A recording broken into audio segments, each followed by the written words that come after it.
round in that Texas town. About to shack outside the games. And you know what I'm talking about.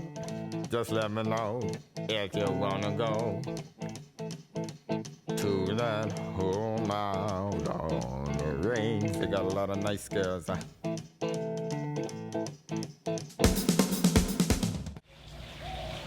Hi, and welcome back to another episode of Weight Loss TV. I'm Dr. Dean. To go along with our 3 episodes on education, support, and accountability, today's episode is on support. Now, statistically, sometimes I like to quote statistics. If you're trying to do this on your own, there's only about a 2% chance of you actually being able to pull this off on a long-term basis. You may be able to lose some weight. You may be able to decrease your blood pressure a little bit, but without the proper support, the whole structure, you're going to have a hard time keeping it off. Now, what do I mean by support? Well, there's all kinds of things. There's support from family members. There's support from friends. How many people out there have gotten into something where they're starting at work and initially everybody is real supportive. Oh yeah, you go ahead and do it. But this is 90% of the time. As soon as you start losing weight and improving your health as compared to the people around you, all of a sudden they start bringing you cakes. They start bringing you candy. They go, oh, it's just a bagel. It's just a piece of pizza. What they're doing is they're sabotaging you because they're really not supporting you. They thought it was a really good idea, but as soon as you start to have success, it makes them feel bad about themselves. And then they start to sabotage you to pull you back down. That's that old expression. If you got one crab in a bucket, he can probably crawl his way out. But if you put 2 crabs in the bucket, every time that one crab starts to go up, the other one pulls him back down. Well, this is kind of the same thing. And that sabotage even happens at home. I don't even know how many people I've had, usually women, that once we start getting them to lose weight, the husbands try to sabotage them.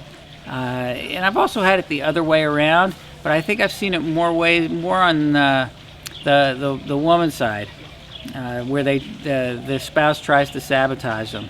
And you know, some of it may be intentional, some of it's not. It might be for the same reasons as I mentioned about the workplace people. You know, it makes them feel bad about themselves because they know they should be taking care of themselves, and they're not. Okay, that's all the negatives with the support. Where are you going to get real support? Well, you'll know in short order if your family members are going to support you, because they'll either make sure that you're eating the right foods, or they'll make sure that, did you get your exercise in? Did you do this or that or the other thing? They're supporting you, or they won't. You'll know that in short order. Now, if you choose to get involved in a group, that usually works pretty well as long as everybody in the group is on the same page and they're all trying to accomplish the same thing. Like at my office, pretty much everybody's here for the same purpose. They're all trying to improve their health and lose some weight. So they end up supporting each other. That's one support structure. Another support structure is who's leading you in this endeavor. That person needs to be encouraging and supportive. You know, they don't need to be blowing smoke up your rear when you're not doing what you should be doing, but they need to be supportive, and they need to actually call you out when you make mistakes, or when you're just plain not doing what you're supposed to be doing. That's also another way that they can support you, by not letting you get away with your normal, the things that you've normally done over the past. You know, probably in the past you've tried, whatever it is, you've tried it. And then all of a sudden, just a little slip here, and a little slip there, and a little slip here, a little slip there. All of a sudden, you're back where you started. Well, whoever's supporting you has got to keep you on track.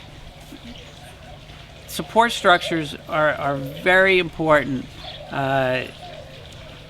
in any, possibly any kind of endeavor, But in this kind of an endeavor, when you're really trying to change habits that you've had for 10, 20, 30, 40 years, it's very difficult to do successfully long term without support.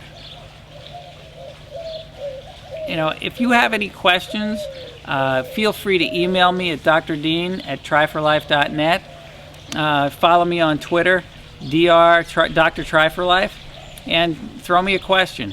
These three things that we're talking about, education, support, and accountability, are super key to any kind of lifestyle change. Well, that's it for this episode of Weight Loss TV. I'm Dr. Dean. We'll see you next time.